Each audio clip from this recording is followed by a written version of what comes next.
So I certainly don't envy Lionsgate in as much as you can feel bad for a multi-million dollar movie studio because they have to figure out a way to extend the Hunger Games franchise and they're currently in a very difficult position to do so. Why? Well, I feel that, and I'm going to give you my ideas for how they can do it, but it's going to be a tall order because I think that Mockingjay Part 2 very much feels like a finale. Also, I think that it's going to have probably depreciated box office considering the very mixed response from fans. Some fans are enjoying the film, but it seems to, I think, overall be a muted response. Even those like me who enjoy the movie still don't think it's quite what we had hoped for. And then, of course, there's the problem in that there's really nowhere to go with the story, period. I mean, not only does it feel like a finale with Mockingjay Part 2, but Suzanne Collins, I don't think intended for this universe to ever go forward. Maybe Suzanne Collins will sit in on the think tank that has to extend the Hunger Games franchise, like J.K. Rowling is doing with the Wizarding World that she's developing. But Suzanne Collins has not been nearly as involved from day one as J.K. Rowling has. So I suspect that this is something that Lionsgate and whoever they hire to, I think Francis Lawrence is going to probably stay at the company to some degree. They're trying to do an Odyssey adaptation with him. But I would be curious to see who the Hunger Games think tank ends up being. I think everyone's probably going to scatter to the wind after this initial 4 films because it was such a big commitment. But anyway, some of you are probably wondering, why do they need to continue with the Hunger Games franchise? Just let it go. It's been very successful for them to some degree. Catching Fire still remains the most successful of the movies, I think, in terms of not only financials, but audience reaction. But the reason they have to continue with it, not only because it's the only franchise they have there right now, I don't think Gods of Egypt is going to work out for them. Now You See Me might, Divergent, not really working out very well. But as they've recently announced, they're building a theme park in Atlanta, opening in 2019. And I think obviously, there will be a step-up area and there will be a Now You See Me area of the theme park. I'm very curious to see what those look like. Obviously, the Hunger Games is going to be the driving draw to get people to travel to Atlanta specifically to go to this theme park. This isn't in the Orlando area, so it can't just become a part of people's Orlando vacations. It has to be a specific, I want to go to the Lionsgate theme park trip. So I think it can be done. And the big questions are not only who should these movies or sequels, spin-offs, whatever they're going to be, and we're going to discuss both of those, but not only who the movies should focus on, but when should they take place. But I think there's even a third thing, and that is the message of the movies. Hunger Games, I think, as I've said in my reviews, is probably the most sophisticated young adult franchise that we've had to date, and that is why I think it stood apart from its competitors. And I think that the political activism that drew, for instance, Donald Sutherland to the franchise, I was at the press conference for Mockingjay Part 1, and he said that's the whole reason he made these movies, to try and inspire a new generation to be politically active. I think that it would be wonderful if the movies were to maintain that. So how do you do that, right? You don't want to fall into the Star Wars prequel trap where they had a lot of, Senate conversations, and audiences were like, really? You're going to make me sit through a Senate session? I know it's an alien Senate session, but it's also still a Senate session. So I think what they could do, and also obviously your main stars aren't going to come back. Josh Hutcherson might, obviously Liam Hemsworth, that talent I think would go back. But, anyone who's directly involved with Jennifer Lawrence's Katniss, they're out of luck. Because Jennifer Lawrence, I think, unless they were to come up with a ridiculously large paycheck, and even then I don't know, I think when she talks about paychecks luring her back to gigs, that's probably X-Men. I just don't think she wants to go back to this. And also, should she? Even from a creative standpoint, I think she's done so much with the role and done such a nice job bringing Katniss, showing her journey. Where else is there really to go with the character? So my guess is the kids.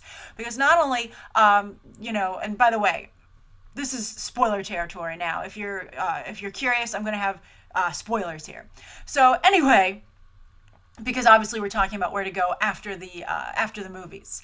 So Katniss and Peeta, at the end of the movie, they have 2 adorable children, and those children are going to grow up. And also they had a letter from Annie talking about how much she loved her son, Finnick's son, who, obviously his tragic death, but that he reminds her of Finnick. He's so much like his father.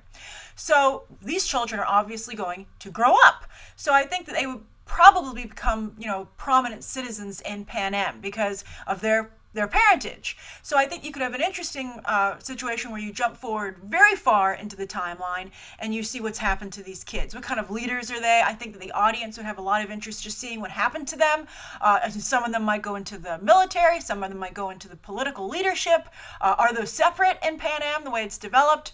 And maybe some of them are trying to sit it out, but they can't. They're pulled back in because of, they're asked to lead again, just as Katniss was. Katniss volunteered, famously, but then she was asked to continue to lead because of what she came to symbolize. But so now that she's passing that symbolism on to her children, and even if they don't want it either. So I think that could be the first thing that I would do. I would focus on the political activism, the importance of that, and also the children. And maybe that could become an even stronger message because they have a responsibility to follow in their parents' footsteps, to keep people, that could be an interesting discussion about political responsibility of leadership, etc. Something that I think they only touched a little bit upon with Katniss' story.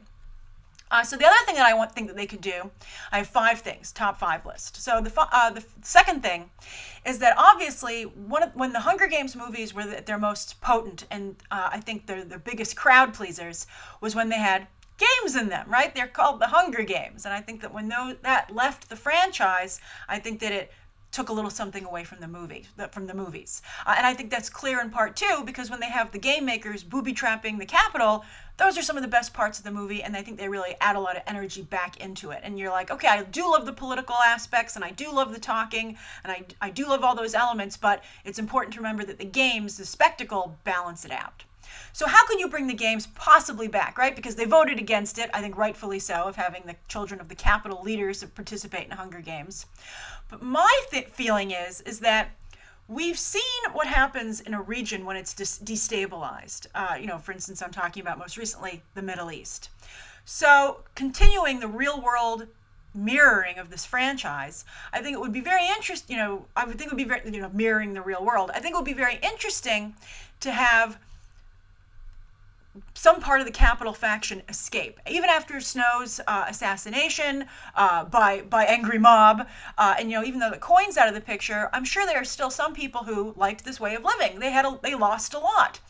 So I think that it's very reasonable that they, along with some game makers, would retreat, because obviously Pan Am in total is a very large area to have so many districts.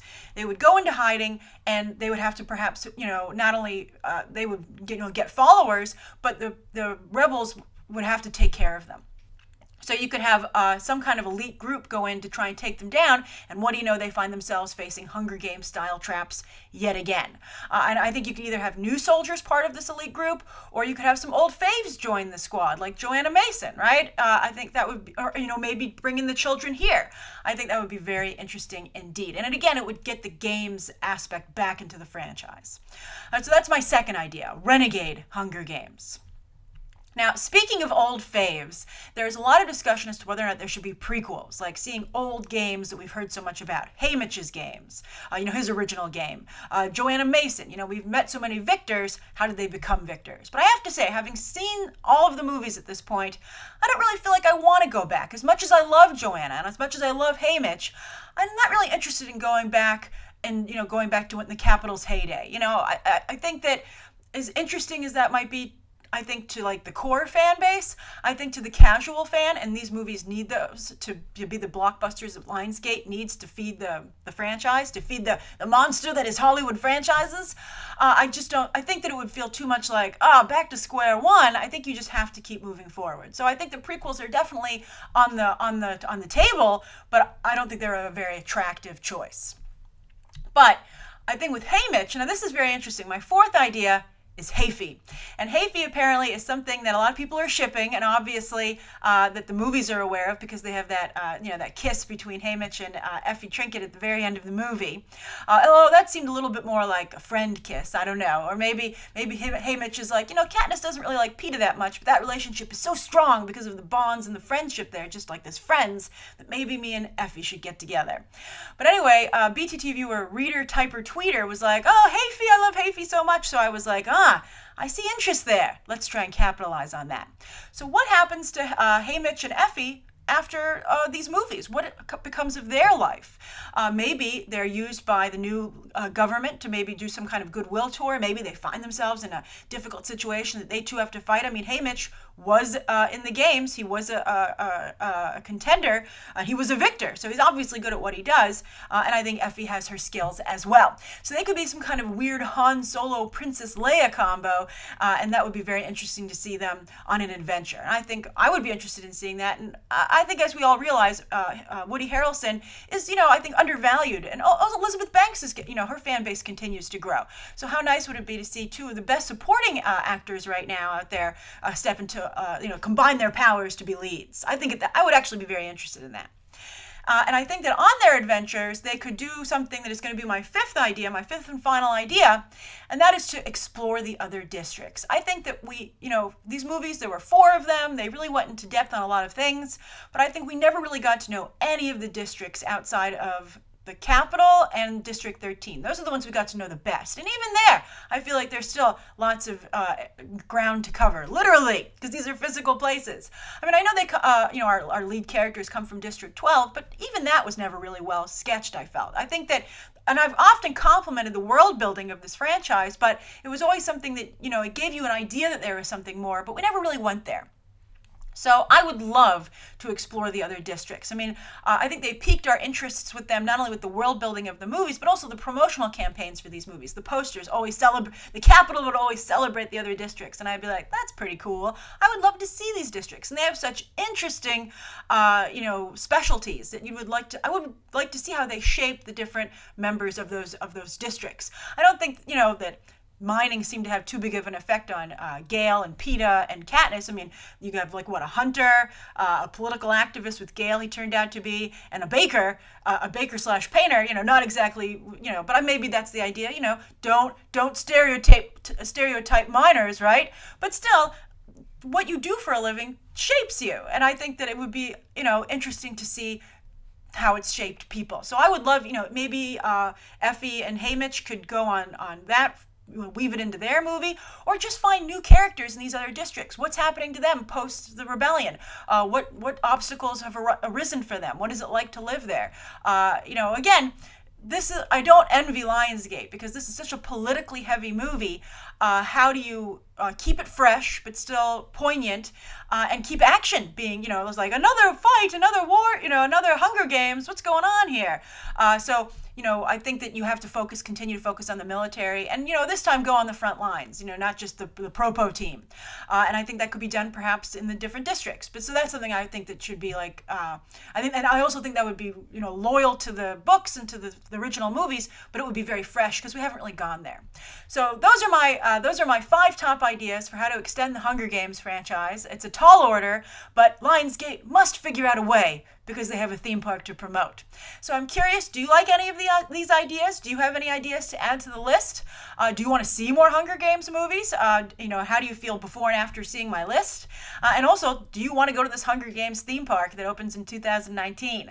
You might want to go there now, but do you think you'll want to go there, in basically 3 to 4 years? Write your thoughts down below. Thank you so much for tuning in, and you can check out some other episodes about what to do with other franchises right now.